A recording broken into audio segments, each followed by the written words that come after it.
नमस्कार दोस्तों, जय जोहार। मैं कौशल तिवारी और बिहनिया संझा में आपका स्वागत है।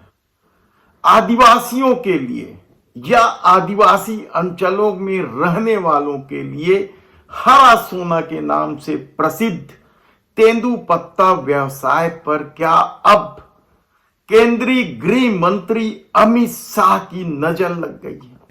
तेंदूपत्ता की खरीदी में आमूलचूर हम परिवर्तन भी करेंगे। काला सोना पर तो पहले ही नजर है और जिस तरीके से कोयला खदान यानी काला सोना अदानी की कंपनियों को सौंपा गया है, क्या उसी तरीके से अब छत्तीसगढ़ में तेंदूपत्ता व्यवसाय भी किसी मित्र के भेंट चढ़ने वाली है? यह सवाल इसलिए भी महत्वपूर्ण है क्योंकि तेंदूपत्ता व्यवसाय में ज्यादातर किस वर्ग के लोग शामिल हैं यह किसी से छिपा नहीं है। कहा जाता है कि इस व्यवसाय में गुजराती व्यवसायियों की धमक है। तो क्या अब देश के गृह मंत्री अमित शाह की नजर तेंदूपत्ता व्यवसाय पर भी लग गई? तेंदूपत्ता व्यवसाय छत्तीसगढ़ में लगभग 850 करोड़ रुपए का व्यवसाय है और यह देश के 20% उत्पादन भी छत्तीसगढ़ में होता है।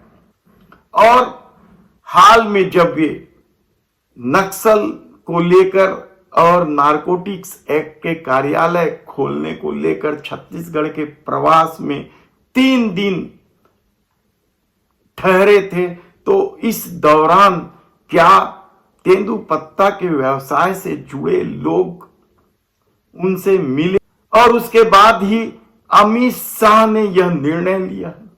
ये तय हुआ है तेंदूपत्ता की खरीदी में आमूलचूर हम परिवर्तन भी करेंगे।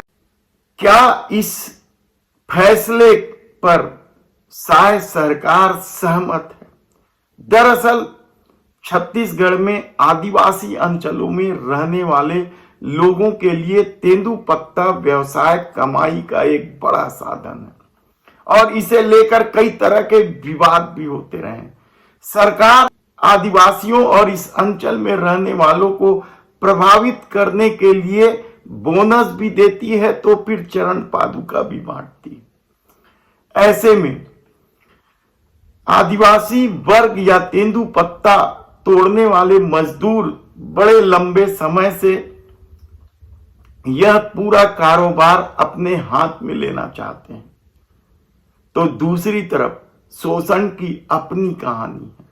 मध्य प्रदेश के जमाने से छत्तीसगढ़ में तेंदूपत्ता मजदूरों के शोषण की जो कहानियां सामने आई थी वह हम फिर कभी विस्तार से बताएंगे, लेकिन इस शोषण की कहानी जब बड़ी होने लगी तो सरकार ने व्यवसायियों से यह कार्य छीन लिया था और लघु वनोपज समिति के माध्यम से खरीदी करती थी।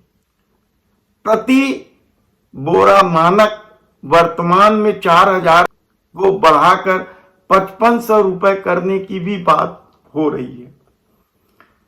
850 करोड़ रुपए के इस व्यवसाय को लेकर कई तरह के सवाल उठते रहे हैं और इन्हीं सवालों के बीच जब केंद्रीय मंत्री अमित शाह ने तेंदूपत्ता व्यवसाय के तमाम नियमों को बदलने की बात कही है, तब क्या यह नियम व्यवसाय की तरफ जाता है?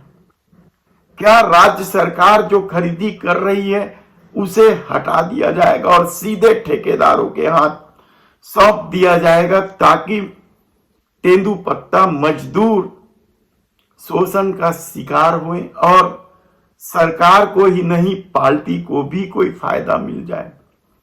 दरअसल छत्तीसगढ़ में पिछले साल के उत्पादन पर नजर डालें तो 16.72 लाख मानक बोरा तेंदूपत्ता का संग्रहण हुआ था और इसके अलावा इस बात की भी चर्चा रही कि चोरी छुपे कुछ ठेकेदारों ने बड़े पैमाने पर व्यवसाय किया है और यह सारा खेल क्या सत्ता के संरक्षण में नहीं होता है?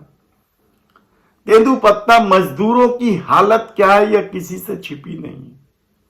उन्हें प्रति बोरा जो मानक दिया जाता है वह 4000 दिया जाता था और 50 पत्ते का एक एक बंडल बनाकर 100 गड्डी के रूप में ये उनके अपने सिस्टम है, उस हिसाब से खरीदी की जाती थी सोसाइटियों के माध्यम से।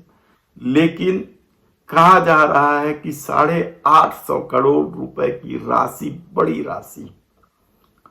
और कुछ व्यवसायियों ने जब अमित शाह से मुलाकात करके पूरी वस्तु स्थिति समझाई है तो शायद अमित शाह को इस व्यवसाय में किस तरह का खेल है इसका पता चल गया है। और उन्होंने प्रेस वार्ता में नक्सली उन्मूलन की बात करते हुए हरा सोने का जिक्र किया।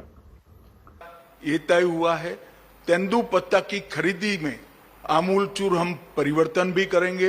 तब सवाल यह है कि क्या छत्तीसगढ़ के काले सोने को जिस तरीके से मित्र को सौंप दिया गया, क्या उसी तरीके से हरा सोना भी सौंप दिया जाएगा? धन्यवाद।